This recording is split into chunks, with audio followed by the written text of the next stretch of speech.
Assalamualaikum. Yuk belajar simbol-simbol laboratorium. Simbol-simbol keselamatan laboratorium terbagi menjadi 6 bagian. Di antaranya 1. Simbol keamanan fisik, 2. Simbol keselamatan kebakaran, 3. Simbol pertolongan pertama, 4. Simbol bahaya, 5. Simbol bahaya radiasi, 6. Simbol-simbol lainnya. Pembahasan. 1. Simbol keamanan fisik.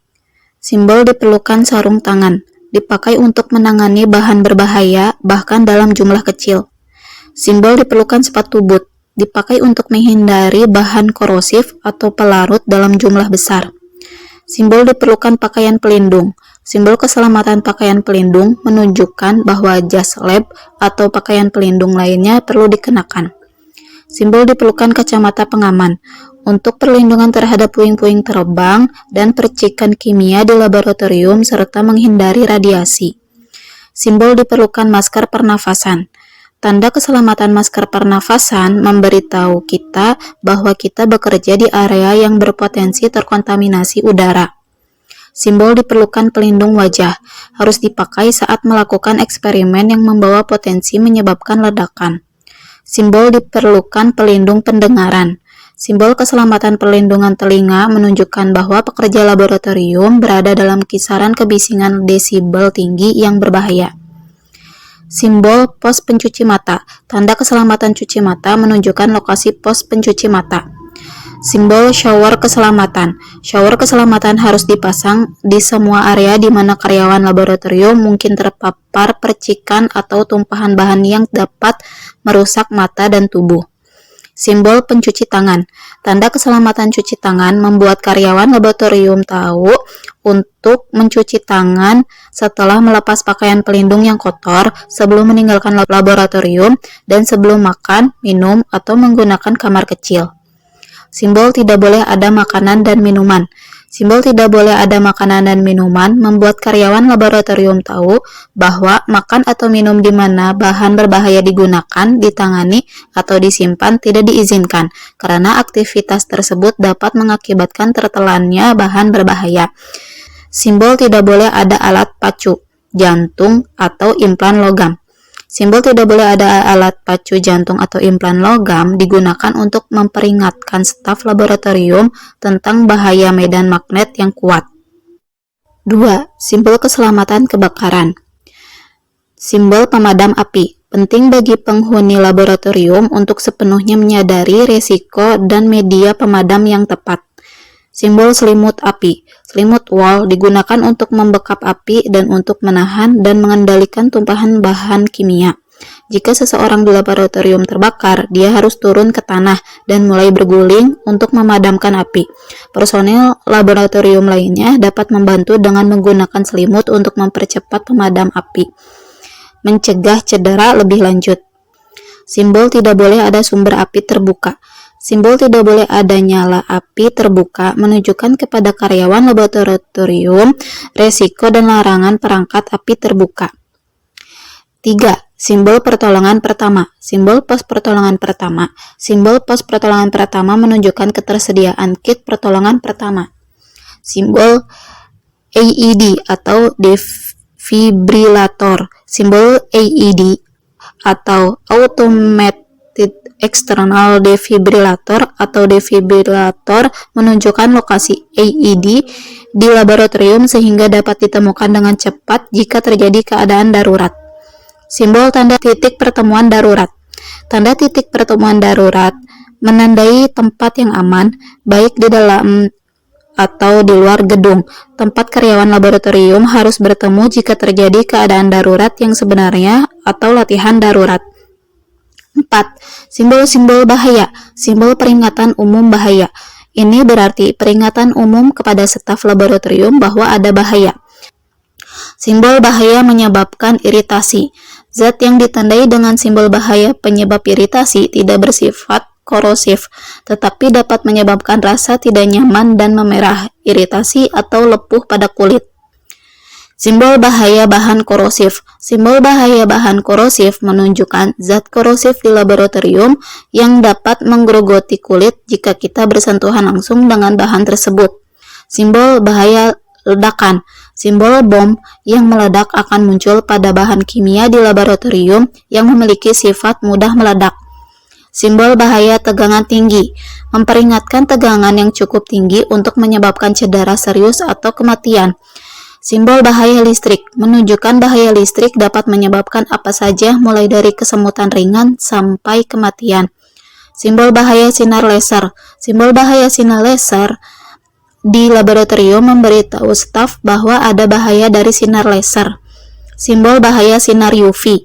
Simbol bahaya sinar UV akan muncul di dekat area cahaya ultraviolet atau UV untuk memperingatkan personil laboratorium tentang bahaya potensial. Simbol bahaya gelas pecah. Simbol bahaya gelas pecah dapat ditempatkan pada wadah yang ditunjuk untuk pembuangan pecahan kaca di laboratorium. Tanda bahaya permukaan panas. Tanda keselamatan permukaan panas memperingatkan karyawan laboratorium tentang bahaya kebakaran dari permukaan panas. Simbol peringatan suhu rendah. Simbol peringatan suhu rendah memperingatkan staf tentang suhu rendah atau bahaya kriogenik di laboratorium. 5. Simbol bahaya radiasi. Simbol bahaya radiasi pengion IAEA. Simbol bahaya radiasi ionisasi Badan Energi Atom Internasional atau disingkat dengan IAEA melengkapi simbol trefoil biasa untuk radiasi. Ini termasuk gelombang radiasi, tengkorak dan tulang bersilang, dan orang yang berlari untuk memperingatkan sumber besar radiasi pengion dapat menyebabkan kematian atau cedera serius. 6. Simbol-simbol lainnya. Simbol berbahaya bagi lingkungan. Pekerja laboratorium harus membuang bahan-bahan berbahaya bagi lingkungan dengan benar dan memastikan bahwa mereka tidak hanyut ke saluran pembuangan.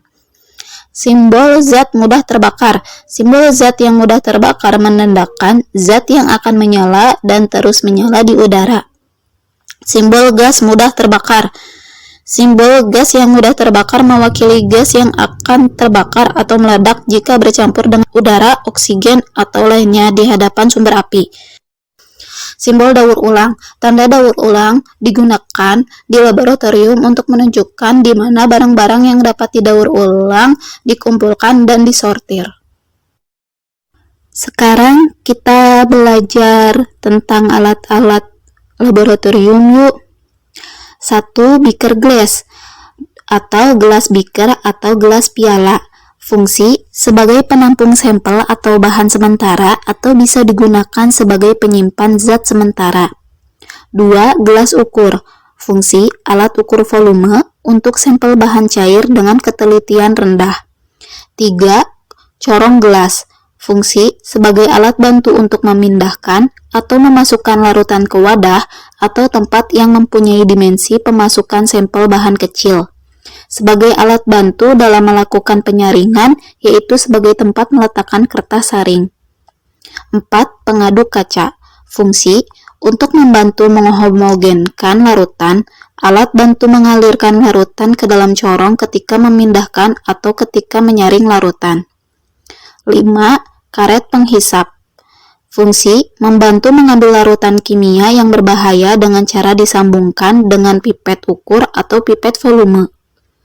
6. Pipet ukur. Fungsi mengambil larutan dan mengukur volume larutan pada berbagai skala atau ukuran dengan ketelitian tinggi. 7.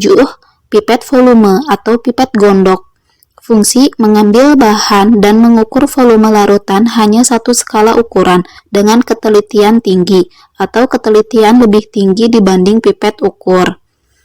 8. Pipet tetes atau dropping.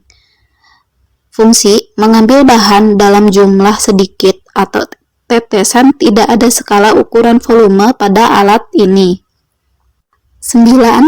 Labu ukur atau labu takar. Fungsi membuat suatu larutan dengan volume yang diketahui secara teliti, mengencerkan larutan sampai volume tertentu dengan ketelitian yang tinggi.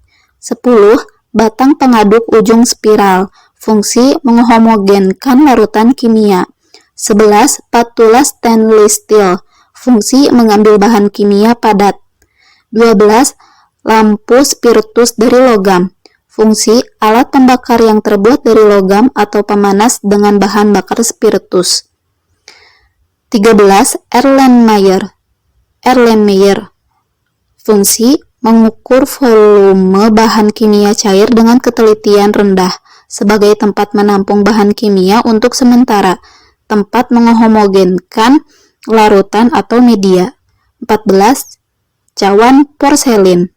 Fungsi mereaksikan zat kimia pada suhu tinggi, tempat mengarahkan bahan yang kemudian sekaligus tempat untuk mengadukkan bahan, menguapkan bahan dengan cara dipanaskan baik pemanasan langsung maupun tidak langsung. 15. Neraca analitik. Fungsi menimbang alat bahan dengan ketelitian 0,0001 gram dan kapasitas maksimum 210 gram. 16. Botol semprot. Fungsi tempat untuk menyimpan aqua. Itu tadi pembahasan mengenai simbol-simbol dan alat-alat laboratorium. Apabila banyak kekeliruan dari pengucapan, saya mohon maaf yang sebesar-besarnya. Wassalamualaikum warahmatullahi wabarakatuh.